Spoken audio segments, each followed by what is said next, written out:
ఆయన గిల్లితేనే ఊరుకోడు అసలు. ఎవరెవరు ఆయన గిల్లితేనే ఊరుకోడు. అలాంటోడు యెరూషలేముకి వెళ్ళిపోయి తల పెట్టాడు. దేనికి?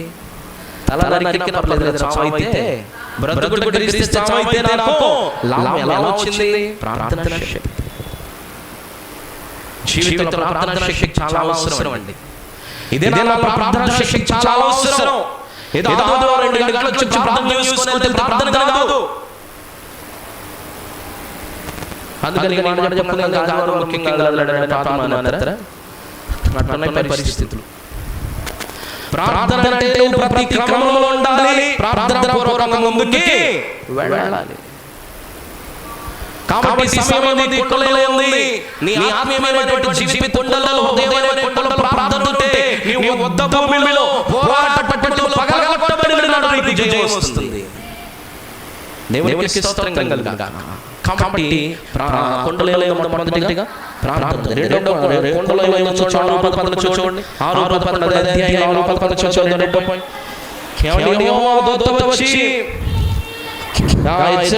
చదవండి. అభిషేకుడైన యెహోవాషును కలిగిన ఒఫ్రాలోని మస్కిని వృక్షం కింద కూర్చున్నను. యెహోవాషుకుడైన గిద్యోను మిద్యానీయుల మరుగైనట్టు గాంచుచుట్టుగా చేస్తున్నాడు. ఇక్కడ దేవుని బిడ్డల మాటలు చదివితే ఏమవుతుందంటే దేవుని యొక్క ప్రత్యక్షత ఏం కనబడుతుంది? దేవుని యొక్క ప్రత్యక్షత కనబడుతుంది. దేవునికి స్తోత్రం కలుగుగాక. దేవుని యొక్క సన్నిధిలో మొదట నీ కుండలో ప్రార్థన ఉండాలి. ప్రార్థన చేసిన తర్వాత నీ కుండలోకి రావాలి, దేవుని ప్రత్యక్షత రావాలి, ఆశీర్వాదం రావాలి, దీవెన రావాలి, అవిరావాలి. అడిగినవన్నీ దేవుడు చేయాలని కోరుకుంటాం. కోరుకోవాల్సింది ఏంటో తెలుసా? ప్రార్థించిన వెంటనే ఏమొచ్చింది? దేవుని దూత వారికి ప్రత్యక్షమై ఎవరి దగ్గరికి వచ్చింది? పరాక్రమశాలి గిద్యోను దగ్గరికి వచ్చింది. ఈ కుండలలో దేవుని బిడ్డలు పగలగొట్టబడ్డాయి. కొట్టబడగానే మిద్యానీయులపైన శత్రువుపైన జయం రావడానికి గల కారణం ఏంటో తెలుసా? ఈ ప్రార్థనతో పాటు ఆ కొండ ఏలుబడింది తెలుసా? దేవుని ప్రత్యక్షత నింపబడింది. ఎవరి ప్రత్యక్షత? దేవుని ప్రత్యక్షత నింపబడింది. దేవునికి స్తోత్రం కలుగుగాక. కాబట్టి ప్రార్థన చేసిన తర్వాత అయ్యా నేను అడిగాను, నువ్వు నాకు ప్రత్యక్షమవ్వాలి, నీ వాక్కు, నీ దర్శనము, నీ కలలో నువ్వు ఏ రీతిగా నాతో మాట్లాడి నేను ప్రార్థన చేసే సంసారం నాకు శక్తిగా మార్చబడులాగున నీ ప్రత్యక్షత నాకు ఇవ్వు ప్రభువా, నీ వాక్కు ప్రత్యక్షత నాకు దయచేయి ప్రభువా అని చేయాలి. దేవుని కొరకు ఎదురు చూసేవారుగా ఉండాలి. ప్రార్థన చేసిన తర్వాత ఈ కొండలోకి ఏమొచ్చింది తెలుసా? దేవుని ప్రత్యక్షత వచ్చింది. మనం గంటల ప్రార్థన చేస్తాం, ఒక 10 నిమిషాలు దేవుని కోసం వెయిట్ చేయలేం. ప్రార్థన చేసిన వెంటనే ఏమవుతుందో తెలుసా? దేవుని కొరకు ఎదురు చూడాలి. నువ్వు మాట్లాడావు, ఆయన మాట్లాడదా? నువ్వు చెప్పావు, ఆయన చెప్పొద్దా? ఓ ప్రశ్న చేసావు, ఆయన ఏమేయాలి? సమాధానం ఇవ్వాలి. మనం పోయిన విజ్ఞాపనలో మాట్లాడుకున్నాం. ఇశ్రాయేలీయులు ప్రభు దగ్గరికి వచ్చి ఆయన విరోధంగా పాపం చేశాం అని పాపం చేసిన తర్వాత ఎవరికి ఎదురు చూశారు? ఆయన మాట కొరకు ఎదురు చూశారు. ప్రభు వచ్చాడు, మీరు ఆ దేవుడిని ఆ దేవతలను అనుసరించారు కదా, వాళ్ళు సహాయం చేస్తారు పోలు మీకు అన్నాడు. అంటే మౌనంగా అట్లా మౌనంగా ఎదురు చూశారు. కాబట్టి కొండలో దేవుడు రావాలి, ప్రత్యక్షత రావాలి. ప్రత్యక్షత దేవుని యొక్క ప్రత్యక్షత, ఆయన వాక్కు ప్రత్యక్షత రావాలి. ఇశ్రాయేలు ప్రార్థన చేశారు. ఆ కొండల బలంగా తయారవడానికి గల కారణం ఏంటో తెలుసా? ఆ కొండలను ఎత్తి పట్టుకొని యుద్ధ పట్టణంలోకి తీసుకెళ్ళగలిగేటువంటి వ్యక్తి దగ్గరికి దేవుని వాక్కు, దేవుని ప్రత్యక్షత వచ్చింది. ఎవరైనా గిద్యోను. మరి నీ కొండలో దేవుని ప్రత్యక్షత ఉందా? నీ ఆత్మీయమైన కొండలో దేవుని ప్రత్యక్షత ఉందా? కాబట్టి దేవుని ప్రత్యక్షత ఉంటే దేవుడు ఏం చేయాలో చెప్తాడు. దేవుని ప్రత్యక్షత ఉంటే దేవుని మాట బయలుపరచబడుతుంది. దేవుని మాట ఎప్పుడైతే బయలుపరచబడుతుందో అప్పుడు నువ్వు వేసే ప్రతి అడుగులో దేవుడు నీకు జయం ఇస్తాడు. దేవునికి స్తోత్రం. రెండోది ఏంటంట? రెండోది దేవోక్తి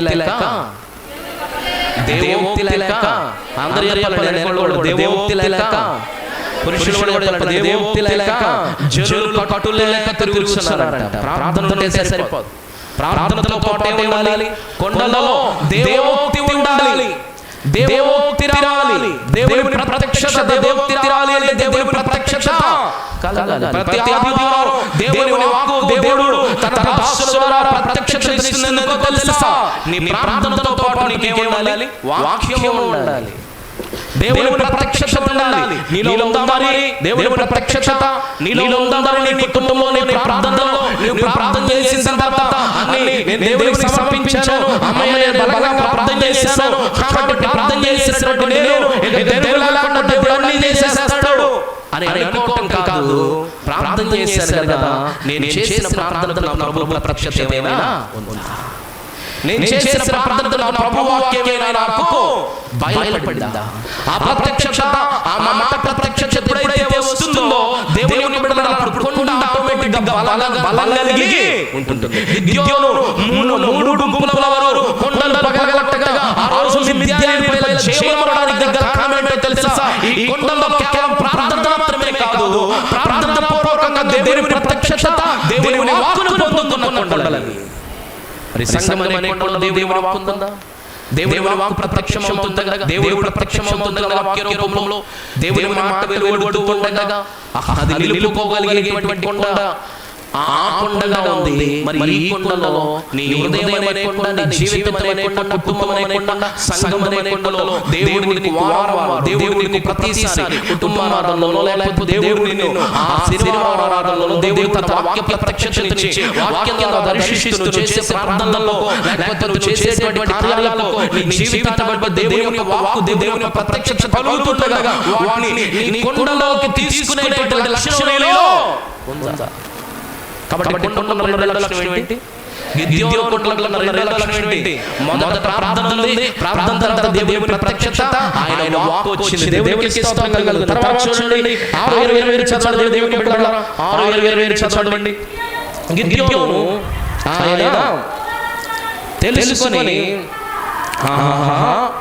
నా ఏలినవాడా యెహోవా ఇదికే కదా నేను ముఖాముఖిగా యెహోవా దూతను చూచుచున్నాను, అప్పుడు యెహోవా నీకు సమాధానము, భయపడకు, నీవు చావనంత సెలవిచ్చెను. అక్కడ గిద్యోను యెహోవా నామమున బలిపీఠం కట్టెను. ఎంత సంతోషంగా దేవునికి స్తోత్రం కలుగుగాక.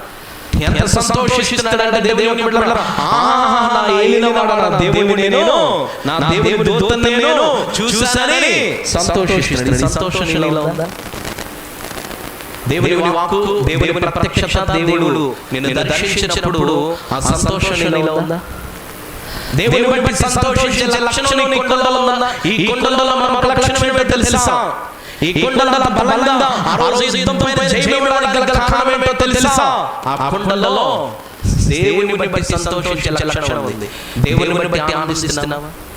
అందుకే పౌలు గారు అన్నాడు, ఆనందించుడి ప్రభువునందు ఆనందించుడి, మరలా చెప్పుచున్నాను ప్రభువులో ఆనందించుడి. నీ ఆనందం దేనిని బట్టి? నేను బాగా ప్రార్థన చేస్తాను అందుకని ఆనందమా? నేను బాగా పాట పాడతాను అందుకని ఆనందమా? నేను మంచి కాలకేస్తాను అందుకు ఆనందమా? నేను బాగా చర్చకి వస్తాను అందుకు ఆనందమా? నేను అన్నీ చేస్తాను, అడిగినవన్నీ సేవకుడు చెప్పినవన్నీ వాక్యం చెప్పినవన్నీ చేస్తాను, అందుకే నేను చేస్తాను కాబట్టి ఆనందం, లేకపోతే నా ద్వారా నాలో దేవుడు జరిగిస్తున్నాడని దేవుని ఆనందమా? ఈరోజు నేను నాది అనేటువంటి స్వభావాలు ప్రతి మనిషిని బట్టి పీడిస్తాయి. కాబట్టి నేను బలాఢ్యుడిని, నేను పరాక్రమవంతుడిని, దేవుని దూత నా దగ్గరికి వచ్చిందని డాంబికంగా అనుకుంటున్నాడా? చెప్పాలండి. ఏం చెప్పుకున్నాడు? నా దేవుని నేను ముఖాముఖిగా నా దేవుని దూతను నేను నా దేవుని దూతను నేను చూశాను. ఆ సంతోషం నీలో ఉందా? ఆదివారం దేవుని చూస్తున్నావా? వాక్యంలో దేవుని చూస్తున్నావా? నీ ప్రార్థనలో దేవుని చూస్తున్నావా? నీ సహవాసంలో దేవుని చూస్తున్నావా? నీ అనుదిన జీవితంలో దేవుని చూస్తున్నావా? దేవుని బట్టి ఆనందిస్తున్నావా? మనుషులను బట్టి ఆనందిస్తున్నావా? ఆయన మహారాజు బైబిల్లో దేవుడు ఇచ్చిన తర్వాత ఎవరెవరో వస్తే గెస్ట్ లో తీసుకెళ్ళి తన ధాన్యాగారం తన ధనాగారం అంతా చూపించి ఇదంతా నాదే అని చెప్పుకున్నాడు. ఎవరు? హిజ్కియా రాజు. ఆయనకి ఏమొచ్చింది? రాచపుండు వచ్చింది. ఏమొచ్చింది? రాచపుండు వచ్చింది. అప్పుడే యెషయా ప్రవక్తను పంపించి, అబ్బాయి నువ్వు ఆనందించాల్సింది ఎవరు? ఇచ్చింది ఎవరు? అన్ని నేను ఇస్తే జనాలు వస్తే జనాల ముందు నువ్వు ఏంటంటే కలుపుతున్నావు, ఇదంతా నాది అని చెప్పావు కదా, పో ఆనందిస్తున్నావు, ఆనందించుకోవాలి. ఇప్పుడు లేదు. దేవుని కార్యాలు కొంతమందికి దేవుడు ఏదో పెట్టిందని అర్థం కాదండి. దేవుడు ఏదో పెట్టిన మనుషులు చాలా మందికి ఈ రోజుల్లో ఏ ఇంట్లో చూసిన ఏదో బలహీనత, ఏదో ఒక దుఃఖం, ఏదో రోదన, తగ్గట్లేదు. ఎందుకో తెలుసా? నువ్వు దేవుని బట్టి ఆనందించట్లా. నీకున్న డబ్బును బట్టో, నీకున్న ఇల్లు బట్టో, అధికారాన్ని బట్టో, చదువును బట్టో, ఉద్యోగాన్ని బట్టో, సంపదను బట్టో, వాటిని బట్టో, చాతుర్యాన్ని బట్టో, దాన్ని బట్టో, దీన్ని బట్టో ఆనందిస్తున్నాడు. దేవుడు ఏం చేస్తున్నాడు? దేవుడు ఆ రోజు భక్తులకి అర్థం చేసుకునేవాడు కాబట్టి వాళ్ళకి అర్థమైంది. అర్థం చేసుకోకపోతే తీర్పు వచ్చినప్పుడు ఆయన తీర్పులన్నీ బయలుపడతాయి. కాబట్టి దేవుని యొక్క సన్నిధిలో అయ్యా రాసుకుంటారని మరలా ప్రభు చేశాడు, మెసేజ్ పంపించాడు, సరి చేసుకొని ఆయన అని అప్పుడు తిరిగి ఆయన క్షమించిన ఆయన, అయ్యా ధర్మం నేను చేసినంత తెలుసు కదా, చేసినంత బాగానే ఉంది, కానీ ఎందుకు ధర్మంగా చెప్పుకున్నావు? నేను ఇస్తే నువ్వు నా గురించి చెప్పుకోవాలి, ఆనందించేవాడిగా నువ్వు ఉండాలి కానీ నువ్వు నేను ఇచ్చిన వాటి ఆనందిస్తే నీ దగ్గర చవన్నీ తీసివేయబడతాయి, నీ దగ్గర చవన్నీ ఏమబడతాయి. అబ్రహాము దేవుడు పరీక్షించింది అదే కదా. ఏమని పరీక్షించాడు? నీ ఒక్కగాను బిడ్డను అపురూపంగా చూసుకున్నారని దేవుడు ఇచ్చిన వాగ్దానం ఈ బిడ్డ, వాగ్దాన పుత్రుడు, వాగ్దానంలో చేస్తాడని అపురూపంగా చూస్తున్నాడు. అప్పుడు ప్రభు అన్నాడు, అబ్రహాం తీసుకొస్తారా అనగానే ఏం చేశాడు? దేవుని మీద ఆనందాన్ని చూపించాడు కానీ తన బిడ్డ మీద మక్కువను వదిలేశాడు. చప్పట్లు కొట్టి ప్రభువు నామమున దేవుని మీద ఆనందాన్ని చూపించాడు ప్రభు. ఎలాంటి పుత్రుల్ని ఈడిగా పొందుతా ఉందా ఇస్తామన్నట్లుగా బయలుదేరాడు. గాడి తీసుకోండి, కట్టెలు తీసుకోండి, నిప్పు తీసుకోండి, అది తీసుకోండి. అయితే మధ్యలో గొర్రెపిల్ల బలి కంటే యెహోవా ఈరేనాయన. ఎవరు? యెహోవా ఈరేనాయన చూసుకుంటాడన్నాడు. దేవుని బిడ్డలారా, దేవుని యొక్క సన్నిధిలో కట్టపడేసిన తర్వాత బెడ్డుస్తా ఉన్నా సరే కఠినమైన హృదయం కలిగి, చాలా మంది కూడా దేవుని అంతగా ప్రేమించాలి. అన్ని దేవునికి ఇచ్చినప్పుడు దేవుని ప్రేమించి ఎవరు ప్రేమిస్తావు? దేవుని ఆనందించి ఎవరు ఆనందిస్తావు? దేవుడు ఒక క్షణం దేవుని బిడ్డలారా, దేవుడు అన్ని ఇచ్చే బిడ్డలను ఆనందించట్లేదని అన్ని ఒక్క నిమిషంలో అన్నాడు అనుకోండి, ఏమైంది? అన్ని సాతాను నిలబడి ఎవరి విషయంలో నిలబడి కంచె వేస్తావు ఆయన అంది. ప్రభు కంచె ఒకసారి అలా ఓపెన్ చేసి ఏమైంది? ఉన్నాయని అయినా సరే నేను ప్రభువునందు ఆనందిస్తున్నాను. చప్పట్లు కొట్టి ప్రభువు నామమున. కాబట్టి నీ కొండలలో దేవుని బట్టి ఆనందించే లక్షణం ఉందా? నీ ఉదయమనే కొండలలో, నీ జీవితమనే కొండలలో, నీ కుటుంబమనే కొండలలో, నీ భక్తి జీవితమనే కొండలలో, నీ సంఘమనే కొండలలో దేవుని బట్టి ఆనందించే జీవితాలు ఉన్నాయా? కాబట్టి నా ప్రభువు నేను నా ప్రభు దూతని నేను ముఖాముఖిగా చూసేసాను. తర్వాత ఏం చేశాడు? దేవుని బిడ్డల బలిపీఠం కట్టాడు. ఏం కట్టాడండి? బలిపీఠం. కొండలో బలిపీఠం ఉందా? ఈ కొండ బలంగా యుద్ధంలో జయించడానికి గల కారణం ఏంటో తెలుసా? ఈ కొండ బలంగా పగలగొట్టబడగా మిద్యానీయులపై జయించడానికి గల కారణం ఏంటో తెలుసా? దేవుని సంగమా, ఈ కొండలో మరొక లక్షణం ఏంటో తెలుసా? ఈ కొండలో ఏముందో తెలుసా? బలిపీఠం ఉంది. ఈ కొండలో ఏముంది? బలిపీఠం ఉంది. అర్పణ చెల్లిస్తున్నావా? కార్యాలయ పొందుకుంటున్నావు కదా, అర్పణ చెల్లిస్తున్నావా? మృగబడులు చెల్లిస్తున్నావా? నీ పాపానికి తగిన అర్పణలు, నీ యొక్క దేవుని బిడ్డల జీవితానికి తగిన అర్పణలు, లేవియాకాండలో 5 రకాల బలులు ఇంటికి వెళ్ళిన తర్వాత చదువుకోండి. 5 రకాల బలులు ఇచ్చారు. 5 రకాల బలులు దేనికి సాదృశ్యం? ఒక్కొక్క దానికి ఒక్కొక్క సమాధానకరమైన బలులు, పాపానికి బలులు, నైవేద్య బలులు, అలాగే దహన బలులు అని 5 రకాలు ఇచ్చాడు. 5 రకాల దేని కొరకు చూసుకోండి. 5 రకాల అర్పణలు అర్పిస్తున్నావా? లేదండి, అది పాత నిబంధన కదండి, అది ప్రత్యక్ష గుణాలు కదండి. ఇప్పుడే మన పనికి వస్తాయి. నీ హృదయమనే కొండనే హృదయంలో బలిపీఠం కట్టబడి ఆ బలిపీఠం మీద ప్రార్థన ద్వారా ఈ పీఠం మీద అన్ని అర్పించబడతా ఉండాలి. ప్రత్యక్ష గుణాల దగ్గర ఆగిపోయింది శరీర సంబంధం, భౌతిక సంబంధమైన బలులు. ఆత్మ సంబంధమైనటువంటి బలులన్నీ నీ హృదయంలో జరగాలి, జీవితంలో జరగాలి. ఆ బలులు జరగాలంటే నీలో ఉండాలి. ప్రత్యక్ష గుడారంలోకి వెళ్ళగానే తెర వెనక మొట్టమొదటిగా ఉండేది ఏం చెప్పండి?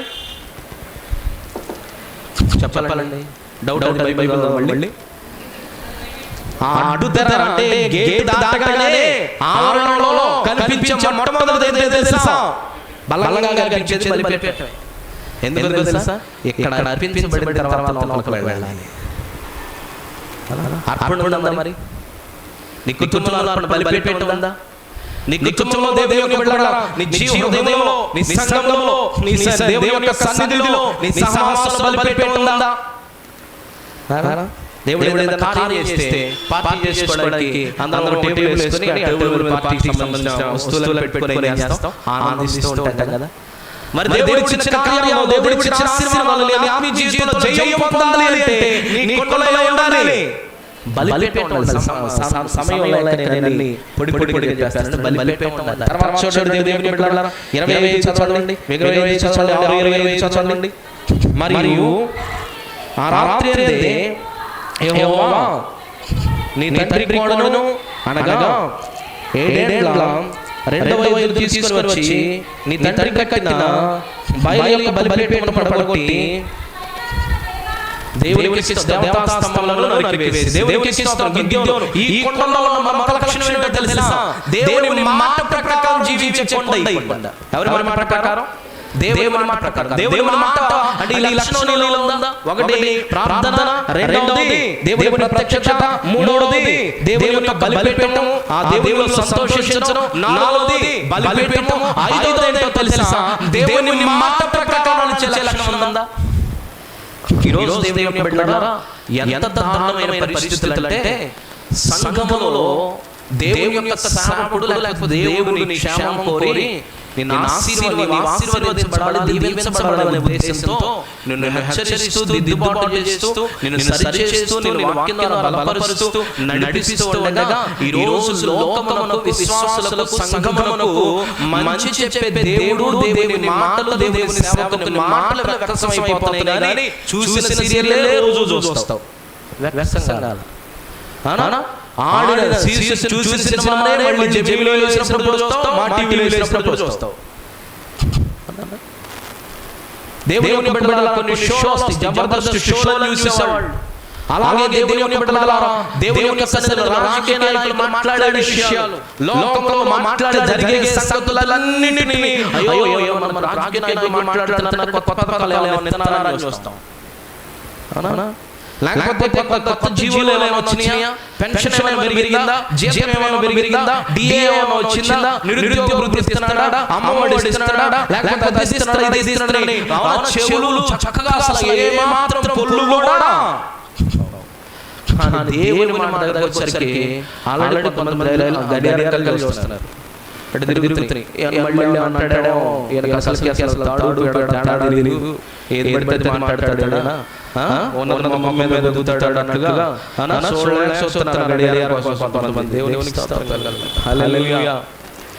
దేవుని సన్నిధిలో దేవుని మాట వినేటువంటి కొండ.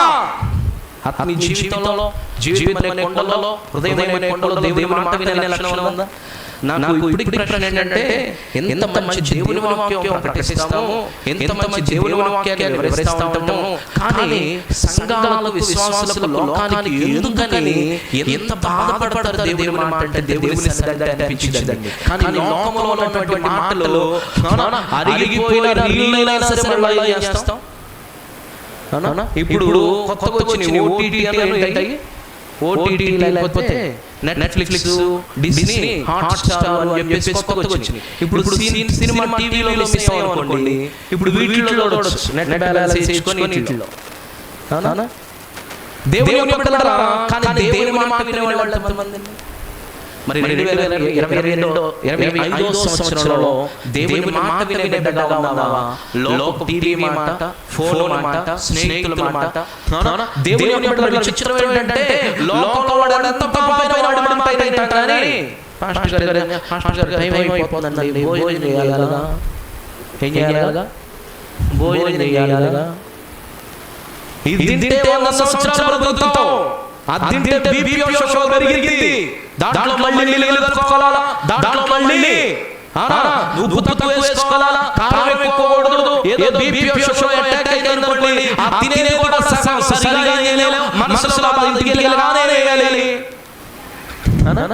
ఆ షుగర్ టాబ్లెట్ బీపీ టాబ్లెట్ వేయాలి. అమ్మ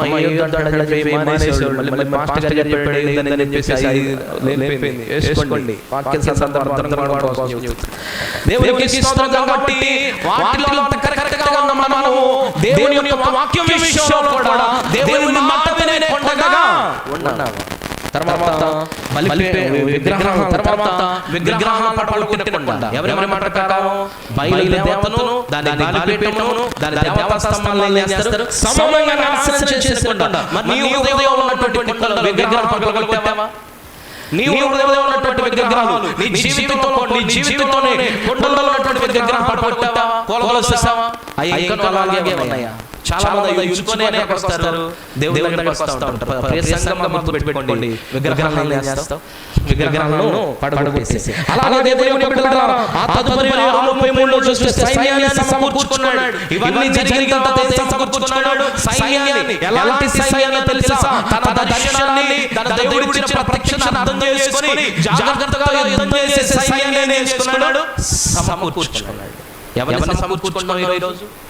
ఎవరిని తోడు, ఎవరిని సహవాసం? దేవుని బిడ్డలారా, మంచి చెప్పేటువంటి దైవజనుడు చేదను పాపములో ఉండి మంచి నీతిని మాట్లాడేవాడికి మంచి. దేవునికి స్తోత్రం. ఇవన్నీ నేను అడుగుతున్న ప్రశ్నలు కాదు, ఆయన అడుగుతున్న ప్రశ్న. పరిశీలన చేసుకోవాలి. ఏముండాలి? విగ్రహాలను పడగొట్టాలి, తర్వాత సైన్యాన్ని. నీ ఆత్మీయ జీవితం నిలబడాలి అంటే, నువ్వు భక్తిలో సాగాలి అంటే, నీ సహవాస సైన్యం ఎలా ఉండాలో తెలుసా? నీ దర్శనాన్ని, నీ ప్రత్యక్షతను అర్థం చేసుకునేవారిగానే దేవునికి స్తోత్రం. అలాంటి సహవాసమే నిన్ను నిలబెడుతుంది. కానీ మనకు తోచినట్టుగా, సమయం కలిసి వచ్చినట్టుగా, అనుకూలతను బట్టి ప్రతికూలతను బట్టి వేరు వేసుకుంటూ వెళ్ళాలనుకోండి, ఎక్కడో చోట ఖచ్చితంగా ఆ సహవాస స్నేహం వల్ల ఏమైపోతావు, నువ్వు కూడా ఇదైపోతావు. జాగ్రత్త సుమా. తర్వాత దేవుని చూస్తే పరీక్షించి దేవుడు తెలుసుకున్నాడయ్యా, ఇది నువ్వు చేస్తున్నావా లేదా అని ఏం చేశాడు, గిద్యోను పరీక్ష పెట్టాడు. అలాగే దేవుని బిడ్డలారా, దేవుని చిత్తాన్ని దుఃఖపరచుకోకుండా, అలాగే దేవుని చిత్తానుసారంగా ఏర్పాటు చేయబడినకుండా, ఇలా అన్ని లక్షణాలతో, ప్రార్థనతోను, అలాగే దేవుని బిడ్డలారా దేవుని ప్రత్యక్షతోను, దేవుని సన్నిధి, దేవుని మాటతోను బలిపీఠాన్ని నిర్మించుకొని, దేవునిలో సంతోషిస్తూ, దేవుని కొరకు సైన్యం సమకూర్చుకొని, దేవుని చిత్తాన్ని పరీక్షించి తెలుసుకొని, దేవుని చిత్తాన్ని రూఢీపరచుకొని, దేవుని యొక్క చిత్తానుసారంగా యుద్ధానికి సాగగా 7వ అధ్యాయం 20వ వచనంలో 3 గుంపులు కలిసి ఆ కొండలను పగలగొట్టగా మిద్యానీయుల యొక్క సైన్యము బెంబేలెత్తింది. జీవితంలో నువ్వు నీ కొండ పగిలినప్పుడు, దేవుని యొక్క సన్నిధిలో నీవు పగలగొట్టబడినప్పుడు ఏమైంది? నీ కొండలో ఇవన్నీ ఉంటే విజయం నీ సొంతమైంది. చివరి లక్షణం కూడా తెలుసా? ఇన్ని లక్షణాలు పెట్టుకొని మెదలకొండ ఇంట్లో పెట్టుకుంటారు, పొదుగుతారని కూడా పనికిరాదు. కొండ ఏమవ్వాలి? కొండ పగలాల్సిన చోట పగలాలి. పాపాత్మురాలైన స్త్రీ తన హృదయమైనటువంటి కొండను, అత్యంత విలువైనటువంటి జటామాంస ఏం చేసింది? పగలగొట్టినప్పుడు ఏమైంది? సువాసన సువాసన ఇల్లంత సువాసన, ఆరాధన దైవారాధన ఆది ఆరాధన, సువాసన సువాసన ఇల్లంత సువాసన, ఆరాధన దైవారాధన ఆది ఆరాధన. ఆవోచన పంక్తిలో సీయోను ఇంటిలో అభిషేకం చేసింది అతరరో యేసయ్యను. ఆవోచన పంక్తిలో సీయోను ఇంటిలో అభిషేకం చేసింది అతరరో యేసయ్యను. కన్నీళ్లతో పాలు కడిగింది, తన పురులతో పాలు తుడిచింది. హల్లెలూయా హల్లెలూయా హల్లెలూయా, ఆరాధన ఆరాధన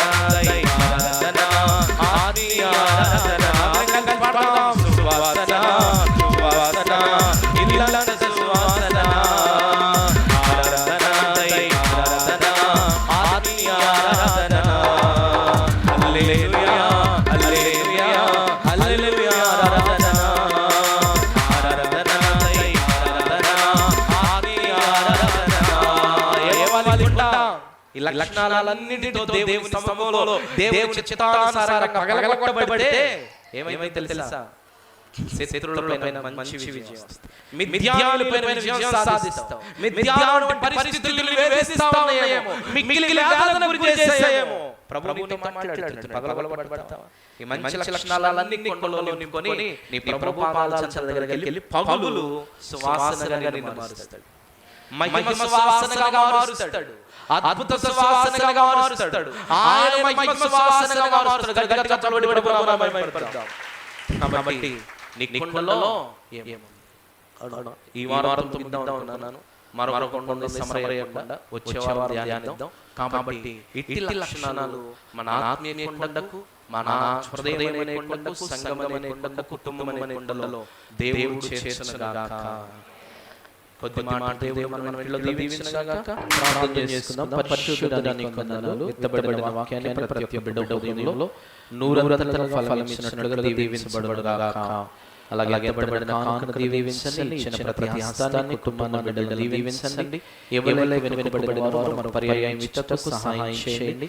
ఎత్తబడిన ఈ కానుక నీ సేవార్థమై సాక్షాత్తుగా వాడబడినట్లుగా సహాయం చేయండి. ఎత్తిన పరిచారాలను దీవించండి. వాడుతున్న కమిటీ వారిని జ్ఞానమిచ్చి నడిపించుకోమని యేసులో అడిగి పొందుచున్నాము తండ్రి. ఆమేన్. సంఘ ప్రకటన చేయండి.